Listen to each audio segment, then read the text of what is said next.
Welcome to the webcast, Understanding and Protecting the Kidney, Identifying Patients at High Risk for Kidney Failure in the Cath Lab.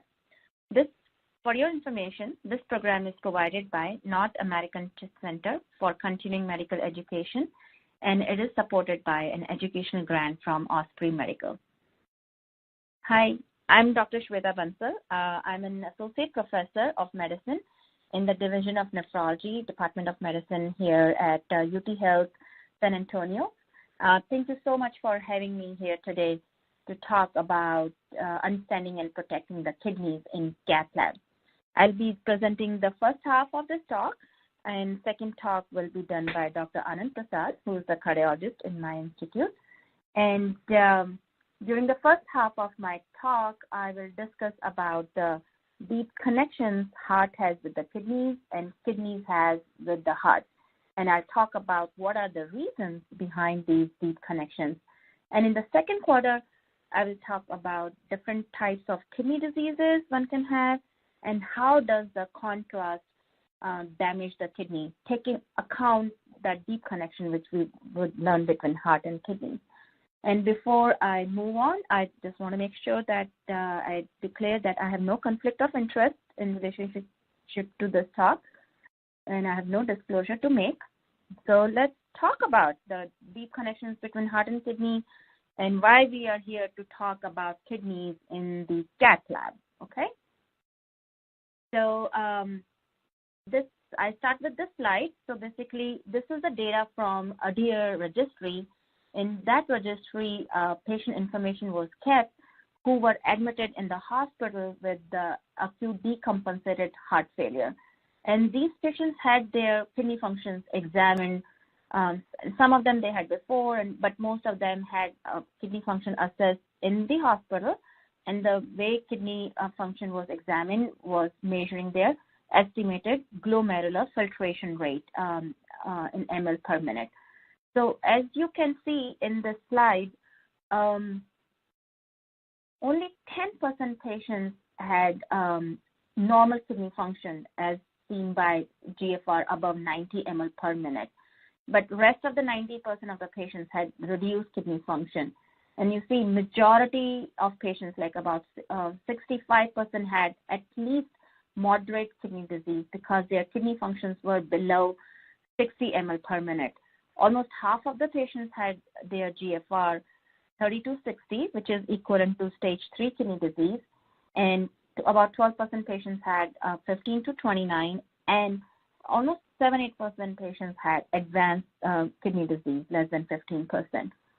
So it suggests that presence of kidney disease is very high in patients with heart failure. So this study does not tell you exactly what was the reason for a drop in the kidney function. It could be directly related to the heart disease, or those renal dysfunction could be present already in those patients. So similarly to what you saw, that kidney disease is so prevalent in heart patients, this slide shows that kidney patients have higher rates of heart disease also. So this is the data from USRDS website, which captured 5% of Medicare population. And they have basically the detailed lab analysis and their medical history. And on the blue bar shows the prevalence of heart disease in patients with kidney disease, and the yellow bar shows the prevalence of heart disease, any heart disease, in patients without CKD. So you can see any type of kidney heart disease, including cardiovascular disease or acute AMI, or congestive heart failure, or valvular heart disease, or cerebrovascular disease, they are significantly higher in patients with kidney disease than without the kidney disease. And you will say that, yeah, the risk factors which cause CKD also are responsible for heart disease, like patients who have diabetes, heart disease, the most common cause, diabetes or hypertension, the most common cause of kidney disease, they're going to cause the heart disease also. So it's not that patients who have kidney disease are more prone for heart disease, it's the risk factor. But in these analyses, when the prevalence of heart disease was accounted and adjusted for the risk factor in patients with CKD independently associated with higher risk of heart disease. So that tells you that kidney disease itself makes one prone to have heart disease. So what is the reason for this deep connections between heart and kidneys? Why patients with heart disease have more kidney disease, and why patients with kidney disease have more heart disease? So let's talk about normal first. And I'm a nephrologist, so I'm going to talk about the kidneys first. So everybody knows we have two kidneys, and here is the cross-section of a kidney. And so kidneys are supplied by renal artery, which divides into the segmental artery, then the interlobular artery, and then small arcuate arteries, and eventually branches out. These arteries branches out in capillaries, and which serves the individual unit of kidney, which we call nephrons. And this is the basically efferent arteriole, and it branches out, loops on itself, make the glomerulus, which cause the blood to filter to form the ultrafiltrate, which goes into the tubules, and the rest of the blood goes back. And this is a basically nephron, which is the individual function unit of kidney. Each kidney have 1 million nephrons. So every healthy person have about 2 million nephrons. And just for your knowledge, kidneys get 1/5 of cardiac output. So usually cardiac output is 5 liters per minute. So kidney gets 1 liter per minute. So very vascular, very active organ. And then here you filter out every minute. Normal healthy kidneys filter out 125 ml per minute. Each nephron is doing that. And each nephron, basically collectively, you are filtering out 125 ml per minute. So total in a day, when we have 1440 minutes, you filter out 180 liters per day here at the level of the glomerulus into the proximal tubule of the nephron. But you must be thinking that average urine output when it comes out here is only 1.5 liters per day when it comes out as urine. So why we filter 180 liters here at the glomerulus level and when only we make 1.5 liters of urine every day? So the reason behind that is that rest of the 178.5 liters of filtrate get processed in this nephron over time to reabsorb all the good stuff back and leave the toxins into the urine, and any extra electrolytes, sodium, water, potassium, acid we consume in that day will go out in that 1.5 liters as the impurities, and here you have clean blood. So that tells what are the jobs of the kidney. So job of the kidney is removal of the waste and toxins, which we generate when we eat and metabolize the food. The next job of the kidney is to keep the blood pressure in under normal range. And how it does it? By getting rid of the extra salt your body, your kidneys do not need. So by maintenance of the salt homeostasis, kidneys maintain the normal blood pressure. Then kidney takes care of your acid-base balance by getting rid of all the extra acid you make when you metabolize the food. And by keeping your potassium, phosphorus, magnesium, calcium in balance, by either reabsorbing it or by excreting it depending on your intake. And lastly, kidneys also make hormones like erythropoietin, which maintains your hemoglobin, renin, which maintains your vascular integrity, and then hormones like 1,25-dihydroxyvitamin D to maintain your bone mineral status. So kidneys do a lot of jobs for you. Most important is the removal of waste. So that brings us to the question that what happens to the kidney when there is heart disease, or in another word, when there is a decrease in the cardiac output, how it's impacting the kidney function. So let's go over that. So when you have heart disease for whatever reason and you're having decrease in the cardiac output, that decrease in the cardiac output leads to the activation of your arterial baroreceptors. So you know that you have baroreceptors in your carotid artery, in your aortic arch, which senses your volume status all the time, and their job is to maintain the perfusion to your vital organs. So if there is a decrease in the cardiac output, the baroreceptors do not get perfused very well, they get stimulated, and they bring on the compensatory mechanism to bring on enough volume in the baroreceptors area that you have perfusion to the vital organs. So what are those compensatory mechanisms? So stimulation of baroreceptor leads to stimulation of the sympathetic nervous system, activation of the renin-angiotensin-aldosterone system, and activation of the vasopressin. And what these different neurohormones do for you.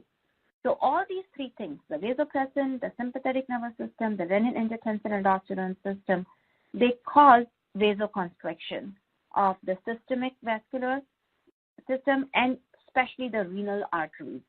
And by causing the increase in the systemic vascular resistance, they try to bring the blood pressure or the area where the baroreceptors are towards normal and maintains the circulatory integrity.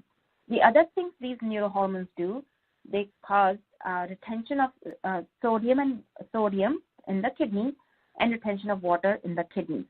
So the decrease in the cardiac output, which is impairing the integrity of the circulation, now is trying to be maintained by the increase in the systemic vascular resistance, by increase in the retention of sodium and water.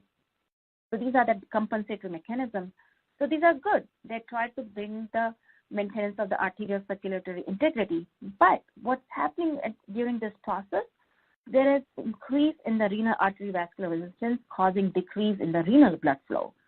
So you're good. You're trying to maintain the perfusion to the vital organs like brain and heart, but at the expense of the compromise of the renal blood flow. So in the beginning, when you have decrease in the renal blood flow, you still maintain the GFR, the glomerular filtration rate, by the autoregulation mechanism you have in the kidney.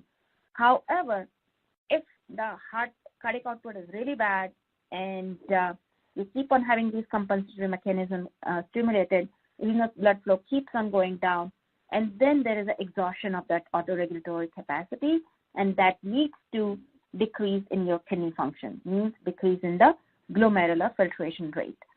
So in addition to this, if you have any other superimposed insult like infection, sepsis, which cause further decrease in the renal blood flow, or you have NSAIDs like Aleve, Advil, Motrin, ibuprofen, they will cause further decrease in the renal blood flow because they inhibit the prostaglandins, which are the vasodilators, or like Contrast, which is another vasoconstrictor. So you will impair the renal blood flow more, which is already compromised from a decreased cardiac output, and you bring on decrease in the kidney function.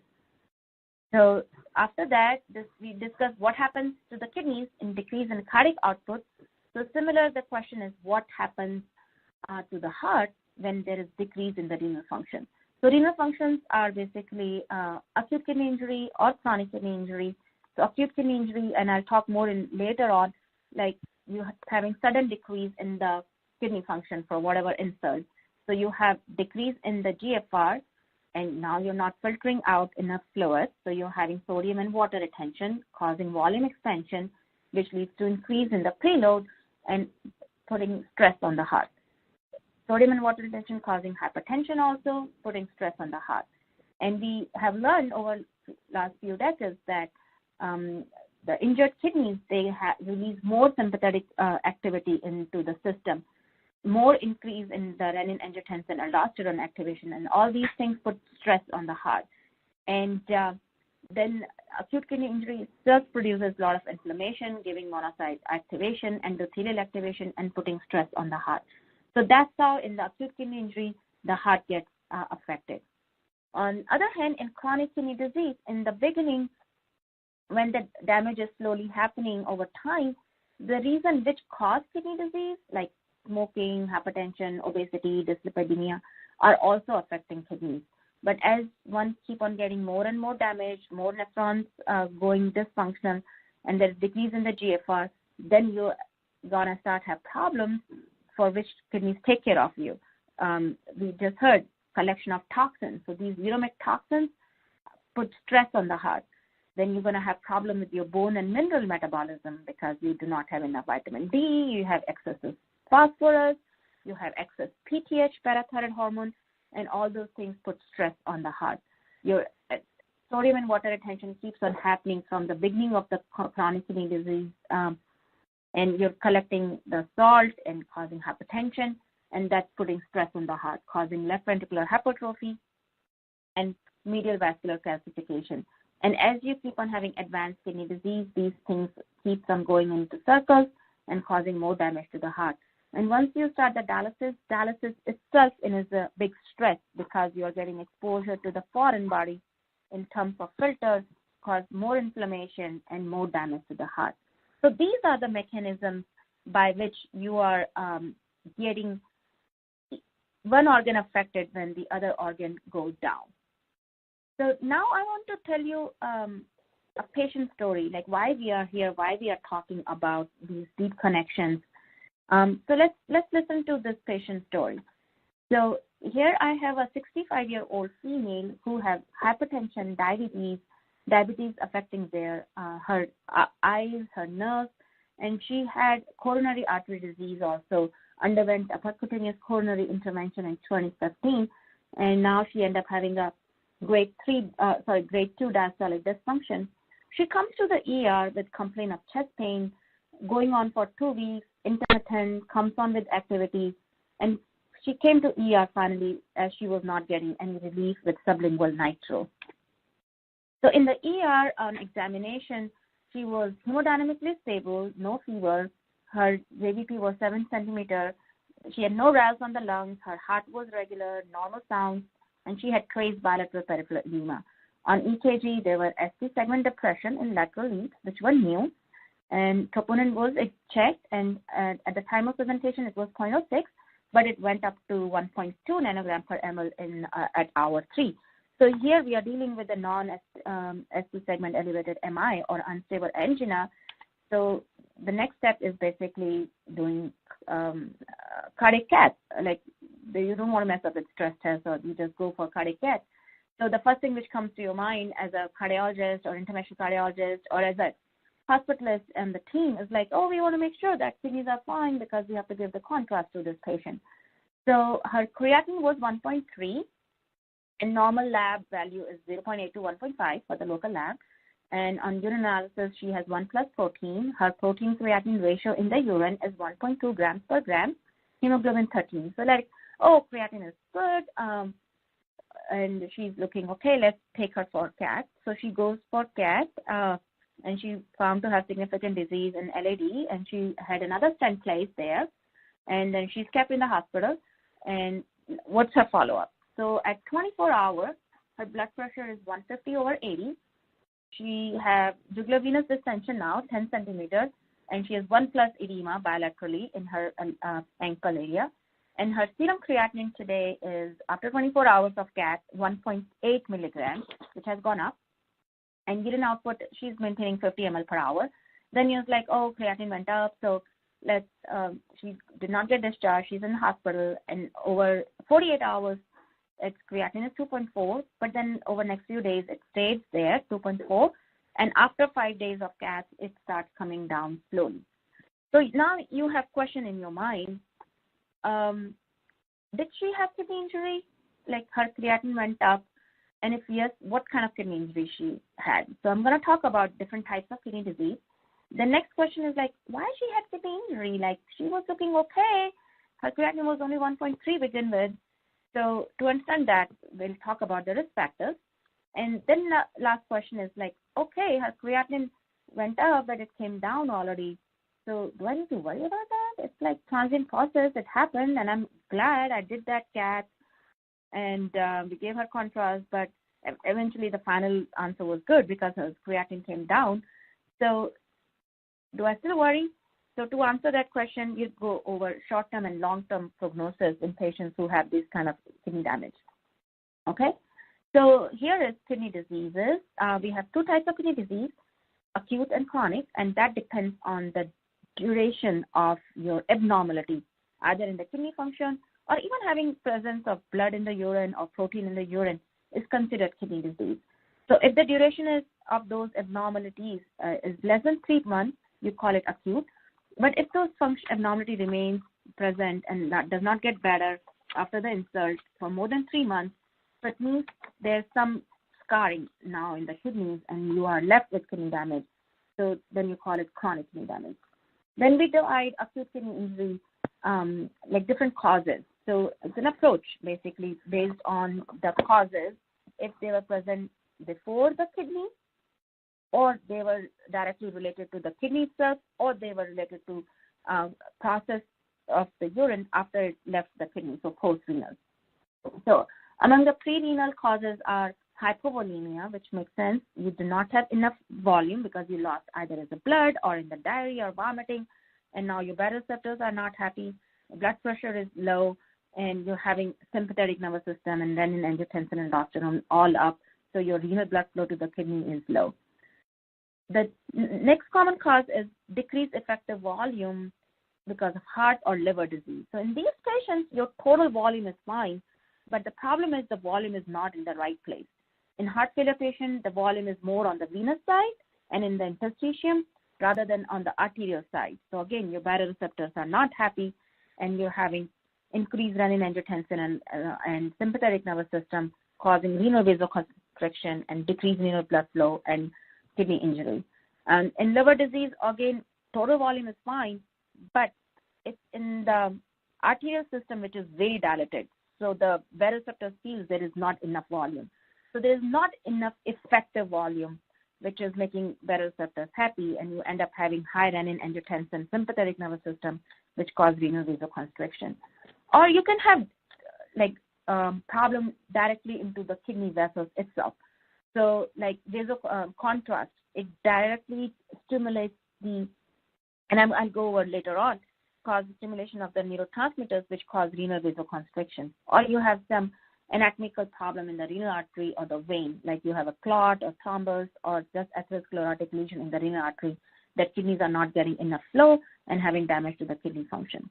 Among the renal causes, then we divide them into based on if they're damaged to the glomerulus or to the tubules or to the blood vessels in the kidney.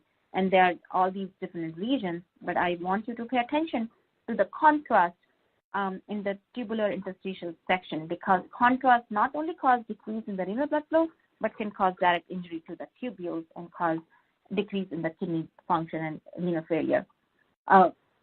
Among the post-renal, like you can have obstruction to the urine flow, either because of the stones in the tract or extrinsic mechanism like benign prostate hyperplasia, or there's a tumor or stricture compressing the urethra or your ureter and causing kidney damage. The next question is, how do you define acute kidney injury? When you call it acute kidney injury, is like whenever creatinine is up, and how much up, and how do I know if this is up for a long time or it's just now? So before 2000, really we did not have good definitions of what you call acute kidney injury. But in kind of mid-2000 or like 2002 came the RIFLE criteria, RIFLE by ADOKI consensus meeting. And they define acute kidney injury as increase in serum creatinine more than 1.5 times above the baseline within 7 days. And they divided the acute kidney injury into staging of by RIFLE. R is risk, if the increase in serum creatinine is 1.5 to 2 times. I, injury, if the rise in serum creatinine was 2 to 3 times. F, if it was more than 3 times. And they call it loss if it was persistent acute renal failure for more than 4 weeks. And E, ESRD, if patient is needing dialysis for more than 3 months.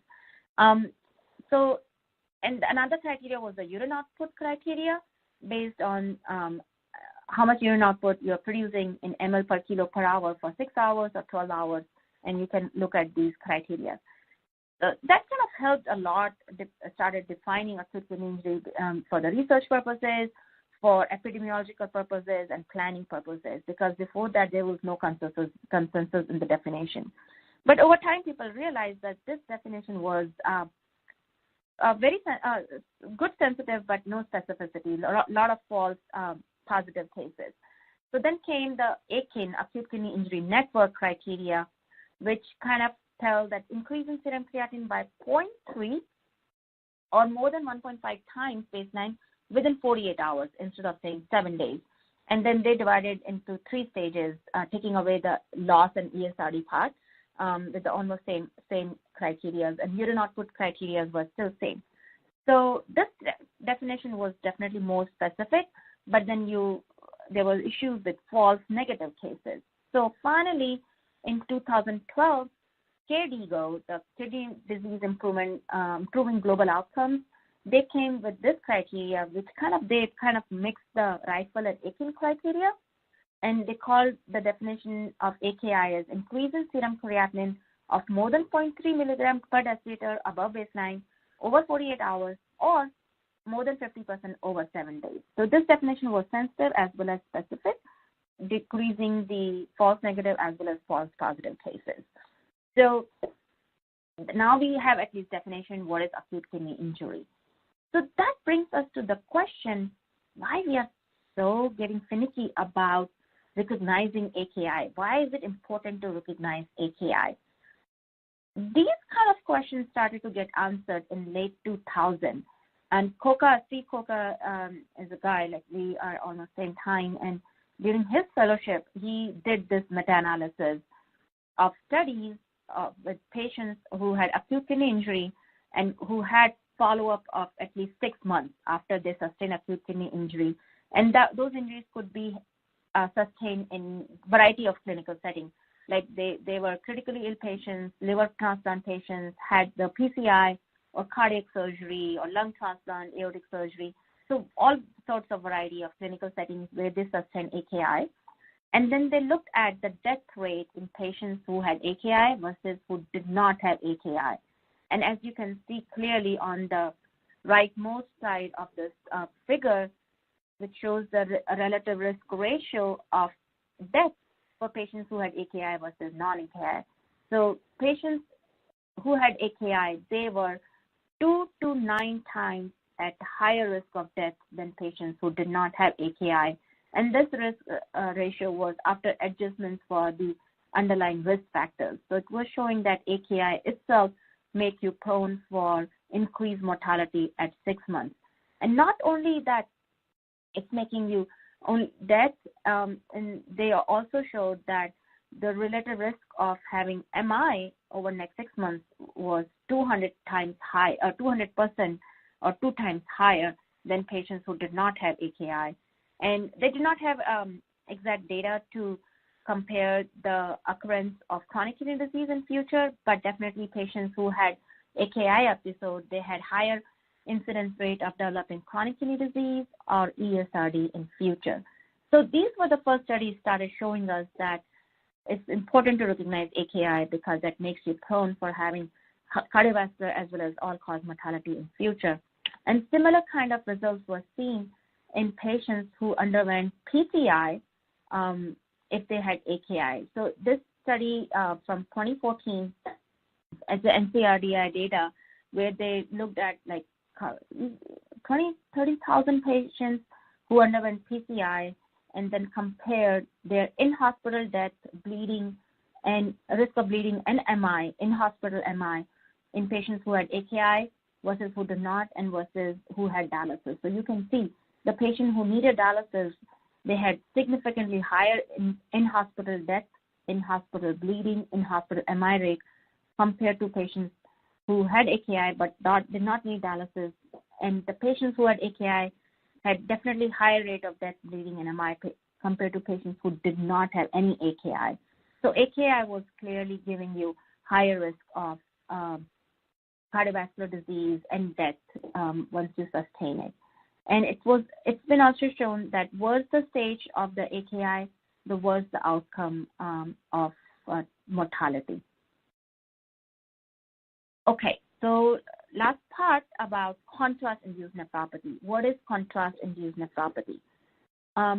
Contrast-induced nephropathy is the rise in creatinine of more than 0.3 milligram per deciliter or more than 50% from baseline within 3 days of contrast administration. So pretty similar to the KDIGO definition, but you have to have a contrast administered before that, and you do not have any other explainable cause. Like patient cannot have complete obstruction in urine and you're having increase in creatinine and you call it contrast-induced. No, without any other explainable cause, if you have rise in creatinine after contrast, it's contrast-induced nephropathy. So let's look at our patient. She had creatinine of 1.3, and she had, this is a good protein creatinine ratio of 1.2 gram per gram. It's pretty high protein in the urine. Normally you would be having less than 0.2. a 70-kilo person. And then this lady, after having Cath and contrast administration, her creatinine went up to 1.8. So yes, and on basically next day. So she had rise in creatinine by 0.5 and almost 40% from her baseline. And then she had it up for next 2-3 days. So yes, she definitely had the contrast-induced nephropathy because there was no other explainable cause. She did not have any infection. She did not have any obstruction. She did not get any other nephrotoxic agent like NSAIDs or gentamicin, and there was no skin rash that suddenly she was developing glomerulonephritis. So no, none of those were there. She had contrast-induced nephropathy. So that asks us, like, what's this about contrast? Why contrast gives you nephropathy or nephrotoxicity? So let's go over the mechanism of contrast-induced nephropathy. So when you inject contrast into blood vessels, it goes in next few minutes to the renal vasculature because kidneys get 1 liter per minute of blood flow every minute. And initially, the contrast administration causes endothelium-independent transient vasodilatation, and that vasodilatation basically increases your GFR in the beginning, and you filter more fluid in the proximal tubule. And when that more fluid goes to the macula densa, it says like, oh wow, why I'm getting so much of fluid, and it causes the tubuloglomerular feedback by releasing adenosine, and adenosis causes renal vasoconstriction. Okay, so after initial transient vasodilatation, then there is adenosine-mediated intrarenal vasoconstriction, and after a few minutes, contrast administration caused release of the endothelin, and endothelin is a pretty potent vasoconstrictor. So now you're having another stimulus for the renal vasoconstriction in addition to adenosine. And in the animal model, it's been shown that contrast administration causes prostaglandin dysregulation, so that you have less of the prostacyclin, which is the vasodilator, and more of the prostaglandins, which are vasoconstrictor. So all these three things, the dysregulated prostaglandin, endothelin, adenosine, cause sustained intrarenal vasoconstriction, which lasts for hours. So what are the consequences of this vasoconstriction? Vasoconstriction slows down the blood flow in the kidney and cause increased exposure of the contrast in the kidney because there is increased transit time, and the tubules get exposed to contrast for a long time. And all these things cause, and contrast prolonged exposure cause direct cellular injury and cellular death, and which stimulates the production of oxidative stress and inflammation. And another thing which happens with intense intrarenal vasoconstriction, medullary hypoxia. So medulla is the region of the kidney which is already relatively hypoxic. There is not enough good blood flow. And now on top of that, you're having contrast with the slow transit time, which is increasing the viscosity of the bloodstream, increasing the osmolarity. So you have further medullary hypoxia, giving the ischemic injury and death, stimulating oxidative stress, and eventually leading to acute kidney injury. This is the pathology of contrast-induced AKI. So on this first panel on A, you see the normal glomerulus and normal tubules lined by beautiful tubular epithelial cells and dense nuclei. But if you see on panel B in the low power and panel D in the high power, so now you see that tubules are having loss of cellular details. The cells are not as beautifully formed, and the nuclei is getting condensed and pycnotic, and there is a release of cellular debris in the tubules, causing obstruction completely. On the left side, on the bottom, you see the vacuolization of the proximal tubule because of contrast is an osmolar load, giving you the vacuolization of the proximal tubule. And then in the bottom, the panel A and B are showing the normal medulla, where you do not see glomerulus, just the loop of Henle, like thin tubules, very beautiful on the panel A. But on the panel B, you see there is a cellular swelling and eosinophilic debris in the tubules from cell damage causing obstruction. So this is that's what happened when somebody gets contrast. This is not the human pathology. This is more from the, this is all from the rat studies. So to summarize the pathogenesis of contrast-induced nephropathy, there's a reduced renal blood flow, direct cell injury because of the imbalance of vasoconstrictors and dilators, increase in endothelin, causing direct smooth muscle contraction, and then endothelin stimulates NF-kappa B and COX-2, causing more inflammation. And in diabetic patients, they already have high endothelin, and now on top of that, you give contrast, there is a further stimulation of endothelin. Increase in the adenosine detox, there's a failure to increase in the nitric oxide and prostacyclins. And diabetic patients, they already have impaired renal nitric oxide generation, and with contrast, it gets further compromised. And that's why patients with diabetes are more prone for contrast injury. And there is increased medullary ischemia and direct cell injury. How do you diagnose contrast-induced nephropathy? So this is a pretty good cartoon to explain that. So when you give contrast, the decrease in the kidney functions happens right away. This dark blue line showing that your real GFR goes down right away and comes back slowly over the next few days. However, the way creatinine measures the kidney function, creatinine takes time to go up after the injury. So you do not know till next 24 to 48 hours that you had the contrast damage, which contrast-induced damage, which has already happened, because creatinine is not very sensitive to tell you at time 0 or hour 6. And to overcome these deficiencies of creatinine, investigators are working on different biomarkers which go up within few hours. So few of those biomarkers are NGAL or kidney injury molecule or cystatin C. And as you see, these things go up within 4 to 6 hours of contrast-induced damage, and they can tell you sooner than later that patient had the contrast-induced damage. But they are definitely attractive, but we do not know still how to use them in clinical practice. So the last point about contrast-induced nephropathy, that you must be thinking we give contrast to so many patients, but we don't see contrast-induced nephropathy all the time. So why some patients get it and why some patients not? So the chances of development of contrast-induced nephropathy depends on the presence of number of risk factors.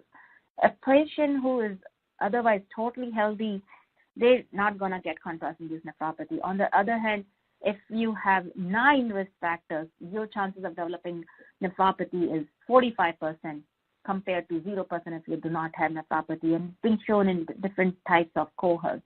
So what are those risk factors?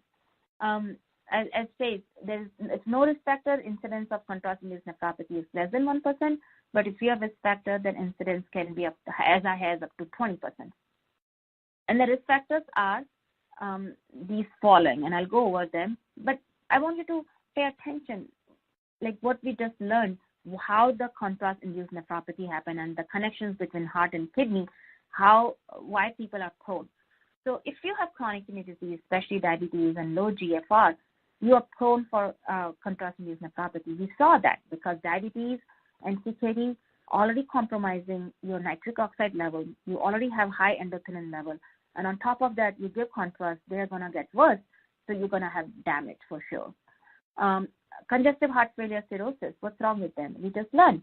When you have heart failure, you have cirrhosis, your underlying renal blood flow is already compromised because of high neurohormones. And now on top of that, you're giving contrast, you're compromising the renal blood flow further. You're going to have decrease in the GFR. Aging, female gender, because with age, your kidney functions go down. You're not prone for taking other insults as well. Hypovolemia, again, you're dry, your volume is low, your blood flow to the kidney is already bad because of the neurohormones. So contrast on top of that, yes, you're going to have contrast-induced nephropathy. Other nephrotoxins, again, you're compromised already, and top of that, you're having another nephrotoxin.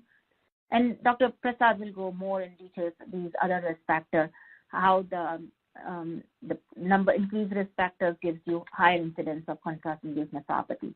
But all these support the concept of multiple hits in the pathogenesis. Only one disease is not enough. So I'm telling you that identifying chronic kidney disease is very important to define anybody's prognosis or like their chances of developing CIN. So how do you know if the patient has chronic kidney disease? We talked about the acute kidney injury, but how do you know if your patient has chronic kidney disease? Because creatinine is really not the best marker or value which tells you that what are the kidney functions. KDIGO in 2013 put out this classification for chronic kidney disease, dividing them into 5 stages. If your kidney functions are above 90, it's normal or high. 60 to 90 is mildly decreased, G2. G3 is when you have 30 to 60 ml per minute of GFR, and G4 is 15 to 30, and G5 is less than 15. So patients who have GFR below 60, they are definitely more prone for having kidney disease. And not only decrease in the GFR, but presence of albuminuria is also tells you that you have chronic kidney disease and you are prone for kidney damage, which we do not, the other non-nephrologists do not pay that much of attention. Albuminuria, you check basically by checking the albumin and creatinine ratio in the urine, in the spot urine, or you can just do the dipstick. And if it is coming positive, it's basically you have albuminuria and you're at high risk. If it is more than 300, that's severely increased. So I just give you a few examples. How do you define, look for CKD? So MDRD.com is a good resource. You can easily have on there are basically apps to calculate the GFR. And MDRD.com, they give you GFR by different definitions, by CKD epicreatinine, CKD epicystatin, and MDRD. And the latest is the CKD epi, which came in 2009, and it's pretty good. You can use in most of the patients. So if you have a 25-year-old male with creatinine of 1, it gives you the GFR of 119 or 104, which is pretty good. This patient is safe. You can give contrast. On the other hand, our patient who had creatinine of 1.3, 1.2, it looks pretty good. 1.2 is not high. But you look at her age. She's female, and she has a history of hypertension. And when you put this 1.2 to calculate her GFR, it comes 46, which tells you that she has a stage 3 CKD. And if she has proteinuria also, she is definitely high risk for developing contrast-induced nephropathy. And that's what happened with our patient. She already had underlying kidney disease with high degree of proteinuria, and she ended up having CIN. Okay, so I think that summarizes my part of the talk. And I would just want to repeat that contrast-induced nephropathy is defined as rise in creatinine within 3 days of exposure. It's very common, more in patients with more risk factors, and it's not something which we can ignore easily because it gives you worse short and long-term prognosis. And prevention is definitely the key. I would say, being a nephrologist, recognition of CKD is very important. And I let Dr. Prasad take over from here to go over the more about the risk factors and more what can be done to prevent the contrast-induced nephropathy. Thank you so much for your time. I really appreciate this opportunity given to me. Thank you. Hi, my name is Anand Prasad. I'm an associate professor of medicine at UT Health San Antonio, and I'm the director of the Cardiac Catheterization Laboratory at University Health Systems. I'm here today to talk to you about understanding and protecting the kidneys and how we can identify patients at high risk for kidney failure in the Cath lab. These are my disclosures. So my focus area will be first understanding the influence of comorbidities for patients in the Cath lab. And it doesn't matter whether you're involved with coronary procedures, peripheral arterial procedures, or structural heart, including TAVR, you're going to face acute kidney injury.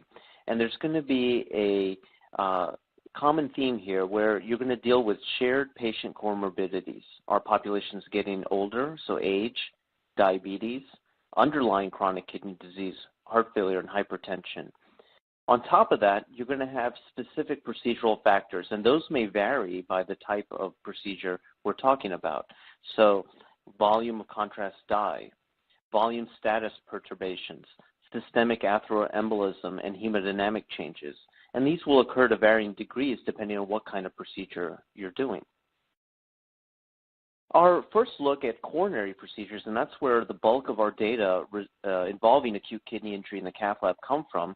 are derived from the work from Roxana Miron, and this is the famous now Miron risk score, which has been around for 14 years or more.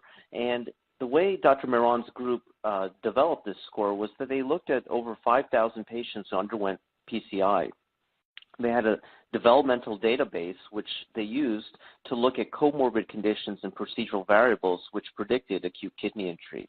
And at that time, they defined it as a 25% increase in serum creatinine, or 0.5 milligram per deciliter absolute rise at 48 hours after PCI.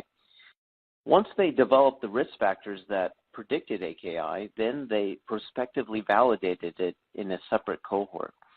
And you can see the Miron score here on your left, and you can see that comorbid conditions are additive, but they're not equal for the risk of AKI. So that hypotension, hemodynamic instability, use of balloon pumps, for instance, have a much higher score than just having diabetes, for example. So it's an additive but not equal risk score. So here are the data from Dr. Miron's study, and on the left you see acute kidney injury and the risk of contrast-induced nephropathy, and on the y-axis you see the absolute incidence of contrast-induced nephropathy. On the x-axis you see risk scoring. So for low-risk patients, the risk of AKI was around 7 to 8%, and you can see that the very high-risk individuals, the risk exceeded 50%. Similarly, on dialysis, for the low-risk patients, on the right panel, dialysis risk was low with the low risk, and obviously rose very significantly in the very high-risk people, exceeding 12%. So these data were revolutionary, and they were further augmented by the fact that if you had acute kidney injury in the Miron study, your one-year mortality was increased. So if your risk of AKI was low, your one-year risk of mortality was low, but as that risk increased, you actually had an independent risk of dying. So really brought acute kidney injury in the forefront as a complication which has long-term outcomes. Now, as I mentioned, this score was published in 2004. It's been well validated, and it's still a useful tool, particularly when we counsel patients on the risk of dialysis. However, since then, over the last decade and a half, we've evolved in terms of our understanding of kidney injury, and we now know that even smaller increases in serum creatinine are important. And so first the nephrology community, then eventually the cardiology community has gravitated to the 0.3 milligram per deciliter absolute increase in serum creatinine. And this is the AKIN criteria, as you can see. So using more contemporary definitions of AKI, how do we look in terms of procedures?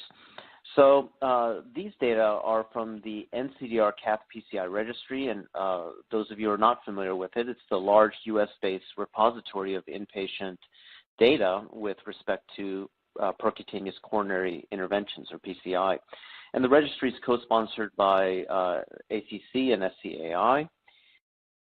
The key study with relevance to AKI was published by Tom Tsai and colleagues, where, similar to the Miron experience, they took a database cohort. In this case, it was nearly 1 million participants who had their data entered into this prospective data set, and they examined the incidence of AKIN, defined AKI, so the more contemporary definition. They again looked at incidence of dialysis, and they looked at multivariate predictors of AKI, including baseline eGFR and the AKI risk. So here are the findings of Tsai and colleagues.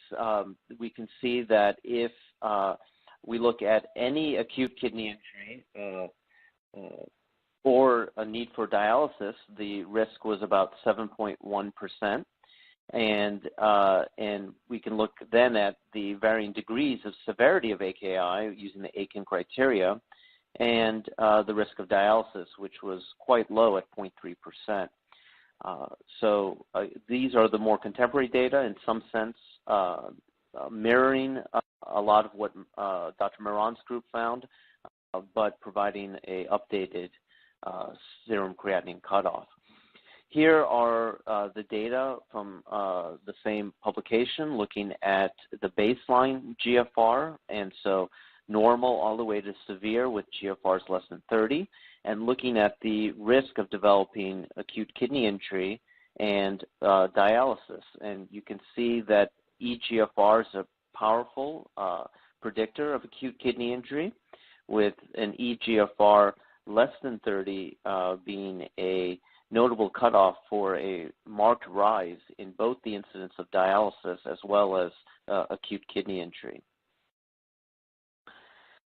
The other risk factors were also looked at, and you can see in this forest plot on the right, all the way from a contrast dose as little as 75 units or milliliters, all the way to severe GFR at baseline.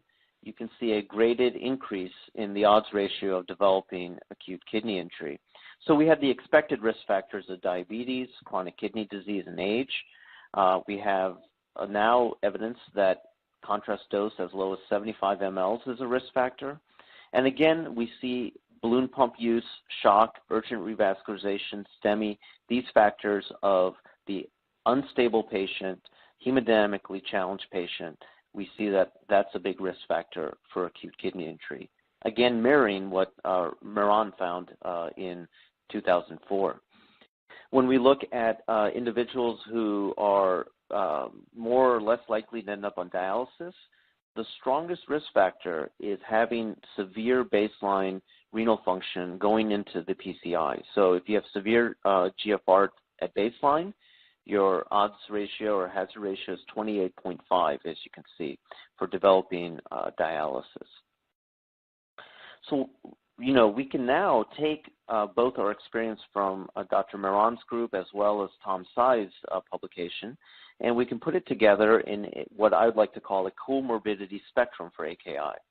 So all the way from contrast use to severe CKD, and these are additive risk factors that, when combined, progressively increase our risk of acute kidney injury. So what does this all mean for our patients? This is a common question I get here in San Antonio, where we have a high preponderance of diabetes and chronic kidney disease. Doctor, what is my risk of dialysis from this procedure? And so similar to being able to plug in the data for the Miron score calculator, a similar data calculator is available for the NCDR, AKI, and dialysis risk after PCI. The data for an individual patient can be plugged in, and we can get some sense of their risk of kidney injury and the risk of ending up on dialysis. So I feel like this provides me as a cardiologist with objective data to the patients, their families, to other providers about these risks, and it can help facilitate difficult decisions. Many times when we plug in these data, we find that the risk of acute kidney injury may be moderate, but the risk of dialysis is relatively low. And by sharing that information with the patient, I think we empower them to make more informed decisions about cardiovascular care. So for the second part of this talk, I really want to focus on understanding the key recommendations that we have and treatment options for these high-risk patients in the Cath lab. And what I really want to emphasize before we even start this section is that prevention is really where we're at. We essentially don't have validated treatments for kidney injury once it occurs in the context of Cath lab procedures. So it's really prevention and awareness that we're focused on. So in that vein, we have three basic strategies. One is to screen for risk. If we're not identifying high-risk people, we're not going to be able to prevent kidney injury. So for the high-risk patients, we want to consider a multidisciplinary approach involving nephrology, primary care, and cardiology. Use of more aggressive volume management. So that may mean augmenting the patient's volume with hydration before the procedure, during, and after, or it may mean diuresing the patient appropriately to reach euvolemia before contrast angiography is performed. We need to explore ways to reduce contrast, whether it's dilution, contrast modulation, use of isoosmolar contrast, for instance, staging of procedures, so avoiding large doses of contrast at a given visit, withholding potentially nephrotoxic agents, and that goes back to communication with the primary care and the nephrologist, avoiding nonsteroidals, potentially being cautious with initiation of ACE inhibitors. Use of high-intensity statins may have some benefit, and then actually closer follow-up of renal function after the procedure. When we talk about volume expansion, what we really are saying is that we need a protocol-driven method for giving volume to patients, a technique that takes into account their history of heart failure, their propensity to develop pulmonary edema needs to be considered, but we can't do angiographic procedures on patients who are volume depleted because that is a clear-cut risk factor for developing acute kidney injury. In addition, we might want to consider hemodynamics, as we'll see, to guide volume administration. And then when we can, to reduce contrast volume, so using the principle derived from radiation safety in the Cath lab as low as reasonably achievable, so minimizing total dose. And again, considering isoosmolar agents when appropriate, particularly in patients undergoing peripheral angiography where they may have significant discomfort from a low or high osmolar agents. So the patients presenting to the Cath lab can come in a variety of different volume states. They may be euvolemic, in which case we might expect that they have rapid contrast excretion and decreased risk for acute kidney injury or contrast nephropathy. But many patients who are coming in are NPO. They may be volume depleted. Potentially they've been aggressively diuresed in the context of heart failure, and this predisposes them to increased dwell time for contrast within the kidney and low urine output, and together that increases the risk of contrast-induced nephropathy. Of course, we all see patients who are hypervolemic, those who are decompensated in heart failure or acutely unstable in cardiogenic shock. And those individuals also have increased dwell time due to a combination of low renal perfusion feeding the kidney and a high renal vein pressure, so that the problem is not simply perfusion, but emptying of the renal structure by the renal vein. So this also increases contrast-induced nephropathy risk. So figuring that out, where your patient is along that spectrum, is very important. Understanding whether they're euvolemic, hypervolemic, or volume deprived, and appropriately managing fluids. Most patients that you'll encounter may be actually volume depleted when they come to the Cath lab. And so for those individuals, we have to have a protocol-driven hydration strategy, and these are just some examples of different healthcare systems and protocols that are used. Normal saline, sodium bicarbonate. The data would suggest it really doesn't matter which one you use, that certainly sodium bicarb is not clearly superior to normal saline. But the key point here is to give adequate protocol-driven volume expansion. These are data from the Poseidon trial, which was published by Sam Brar and colleagues from Kaiser Permanente. And the principle here was to actually measure the filling pressure in the left ventricle, something we do on the vast majority of cardiac catheterizations. And if the filling pressures are high, you're going to give less contrast, and if they're low, you're going to go ahead and give more volume rather for volume expansion. So, and does this strategy actually work? So by giving more hydration volume to people who could tolerate it versus those who got standard hydration, you can see that major adverse events, specifically acute kidney injury, was substantially lower in those who got LV-EDP guided hydration rather than those who simply got a standard control hydration strategy. So we're doing this measurement anyway on patients. We're measuring the EDP. We can put it to use by tailoring how much volume we give patients for prevention of AKI. Another strategy is to couple volume administration with forced diuresis. This is not necessarily a novel concept, but has become technologically somewhat easier with the introduction of the renal guard system. And this is a system that measures urine output and then augments hydration. And this is coupled with forced diuresis with a high dose of furosemide. So by providing input and augmenting output, we can increase flow of contrast through the kidneys and enhance excretion of contrast out of the body. This is a meta-analysis that my group published recently, looking at a variety of different clinical scenarios, including PCI and TAVR, and looking at the impact of renal guard versus standard hydrational therapies. And you can see that there was a substantial signal towards favoring renal guard in terms of acute kidney injury compared to routine volume expansion.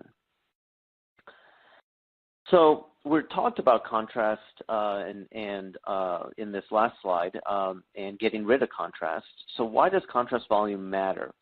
And these are data from Hithendra Gurm's group, where they looked at the incidence of contrast nephropathy and the risk of dialysis by using a ratio of total contrast volume over the patient's creatinine clearance ratio. And you can see that for the most part, the risk stays quite flat, but as we start increasing the contrast volume to creatinine clearance ratio, certainly increasing over 2 and then steadily over 2.5 and then more markedly over 3.5, the rate of both dialysis and the risk of acute kidney injury increases substantially. So contrast volume as a ratio of baseline renal function is an important metric. Similarly, here are the summary data for contrast nephropathy, again from Gurm's study, and you can see the rate substantially rises when that ratio is above 3, and 3 is an easy number to remember. So in the Cath lab, contrast volume over creatinine clearance ratio, if it's 3 or more, that patient is at substantially higher risk of developing contrast-induced nephropathy. Contrast recommendations have made their way into our guidelines. So these are the 2011 ACC HA guidelines, and you can see that they recommend assessing a patient's risk for AKI before PCI, that the patient should be hydrated, and that the volume of contrast really should be minimized in these individuals, and they use a creatinine clearance of less than 60 as their threshold to really bring attention to contrast media volume. SCI guidelines also recommend monitoring contrast dose in real time, and they give a contrast dose limit of 3.7 times the eGFR.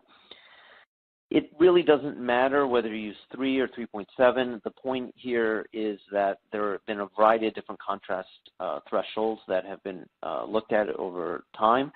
The older ones used grams of iodine to eGFR or 5 times body weight over serum creatinine. I think with the data that we have, both from the NCDR data set as well as Dr. Gurm's work, we can safely say that 2 to 3 times the eGFR is probably a reasonable number to remember and to use as your contrast threshold. So how are we actually doing with AKI prevention? We asked this question this past year. We said, let's look at guidelines, consensus documents, and best practice statements, summarize what we are doing, and then let's see what cardiologists around the world are actually doing. So we came up with 20 questions that we sent out to over 2,000 cardiologists, spanning the spectrum of prophylaxis all the way to post-procedure management, contrast management, medication management, and risk assessment. We asked these in the form of a Likert scale. And then we also had specific questions within those 20 that were what we felt evidence-based. So they had actually a right answer. And we felt that we could say that there was a right or wrong answer based on guidelines and consensus statements. So when we looked at the questions specific to cath lab management of contrast, for instance, how did people do? And so this is the distribution of scores, where the higher score is better, the lower score is worse. And we can see that the vast majority of people did well. So if you're a glass half full person, this is great. But 40% of the respondents did below average. And so 40% of cardiologists reported not using contrast threshold limits or accurately measuring contrast use during the case. So 40% is still a big number of cardiologists, and I think this points to the need for further education, further emphasis on AKI prevention. More recently, when we want to see how a broad group of physicians, and these are data again from NCDR from Amit Amin's group, how are people doing with their use of contrast? And here you can see the distribution of contrast volume use, and on the x-axis is simply physicians in ascending order of volume used, and you can see there's a large variation. You have some that are using less than 100, and then on the extreme, you have people who are using 400 plus mLs of contrast. So we would think that we're using more contrast on our complex patients and less contrast on our low-risk patients. But what we find is that AKI risk really doesn't correlate well with mean contrast volume. So for the high AKI risk patients, the ones who are more at risk of dialysis, for instance, we're using just about the same amount of contrast as we are for the lower risk patients. So clearly we have an opportunity here to decrease the contrast volume that we use during our cases. So what are our approaches to doing this? We can use very low contrast dye for PCI. We can use adjunctive imaging, FFR, IVUS, potentially non-contrast OCT. We can obtain limited angiographic images, which is a double-edged sword. We can miss lesions if we're not careful. It's helpful to emphasize that many folks use biplane angiography, but certainly if you look at the literature, biplane angiography has never been shown to decrease the risk of acute kidney injury, nor does it reduce the risk of radiation for that matter. We can consider use of isoosmolar contrast, again, maybe have particular benefits during peripheral angiography. And the techniques of ultra-low contrast PCI are still emerging and frankly may not be suitable for all patients. We could consider use of automatic injectors, which provide controlled delivery of contrast, but unfortunately the data from automated injectors has shown that although we do lower contrast volume, we do not decrease the risk of AKI. In our survey, about 20 to 30% of cath labs in the United States use automatic injectors. More recently, we have evidence that we can change the way we give contrast and monitor contrast with some new technology. We can use real-time contrast monitoring similar to what we do for radiation, where we have a digital readout of the amount of contrast that we're using. And we can automate hand injections. And again, hand injections through a manifold system are the most common way cardiologists are administering contrast. So by intervening within that setup, we can introduce technologies which may help decrease dye delivery. So focusing on the as low as reasonably acceptable principle, this is, for instance, contrast modulation and monitoring technology. This is the Divert Plus system, which is a self-adjusting system which helps reduce contrast delivery.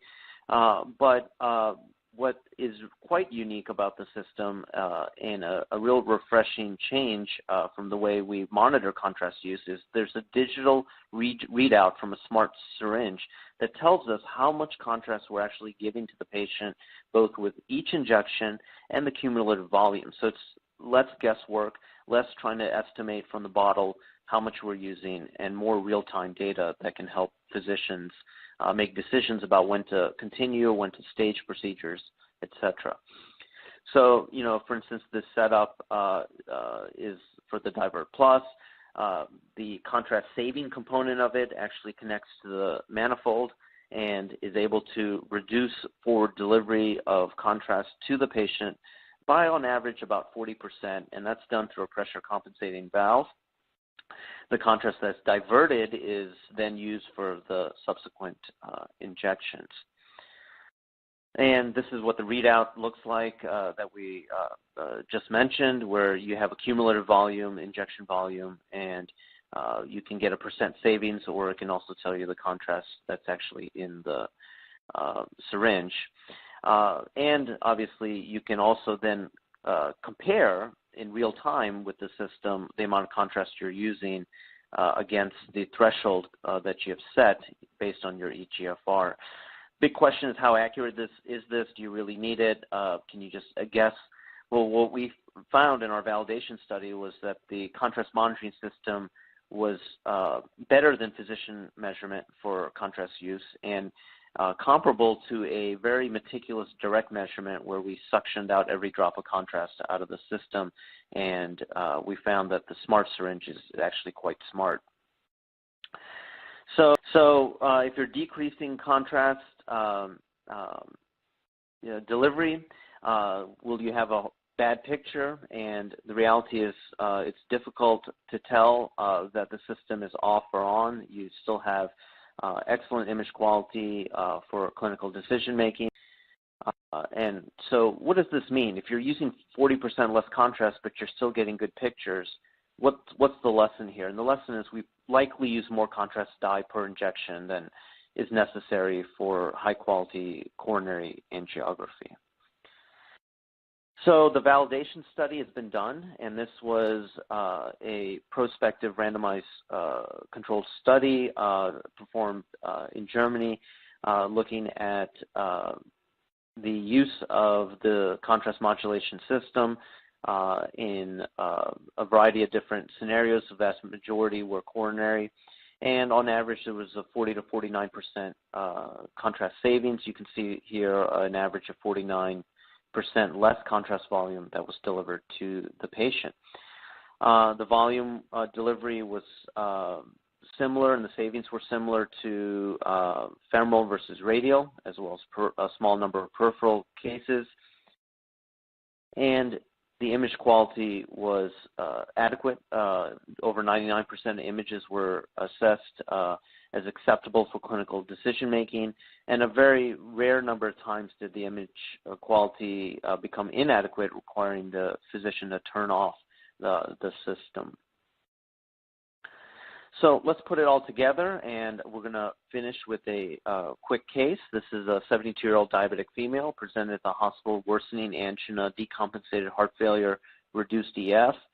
She has known coronary disease with severe ectatic calcified vessels, who's been turned down for bypass grafting, and chose really to be medically managed for several years until her anginal frequency increased. The elephant in the room is the fact that she has stage 3 chronic kidney disease. eGFR is 51, and you can see her serum creatinine is 1.3. Here is the angiographic images demonstrating serial lesions in her left anterior descending coronary artery, ectatic vessels. Baseline flow is quite slow, TIMI2 flow, and consistent with diffuse endothelial dysfunction. So in addition to all the factors related to intervening on an ectatic calcified vessel, on top of that, we have concerns of acute kidney injury. This is a patient who has congestive heart failure. If we use volume expansion, when do we hold her diuretics? How much volume do we give her? Do we hold her ACE inhibitor ARBs? Do we need ventricular support in someone with low EF who may need atherectomy of a calcified vessel? And should we get the nephrologist's input early in the process? So a lot of factors that go into decision making. Our procedure involved ventricular support, assisted PCI, rotational atherectomy, which results in hypotension. Obviously, we discussed earlier that hypotension is a risk factor for AKI. The patient required inotropic and pressor support. Eventually, the patient undergoes successful stent placement with a large stent, and you can see that the patient had an acceptable coronary result. Did we avoid AKI? And the answer is yes. We had a progressive decline in renal function and no AKIN-defined increase in serum creatinine post-procedure. So how did we avoid AKI? Well, I think we screened for risk. We identified this patient as high risk for acute kidney injury. We staged the intervention apart from the initial diagnostic images. We used ventricular support in anticipation of hypotension. We actually found that the patient was volume depleted on initial hemodynamic measurements, so we hydrated the patient. We reduced contrast volume. We used contrast modulation, and were able to save additional contrast dye, despite using the 8 French sheath in this case, which obviously results in more contrast delivery. So in conclusion, the points I really want to emphasize is screening for risk in your patients, making sure they're adequately hydrated, and reducing the contrast volume that you use. These are all important things that we can use on every single case. And by doing that, I really think we can reduce the risk of acute kidney injury in our patients. Thank you.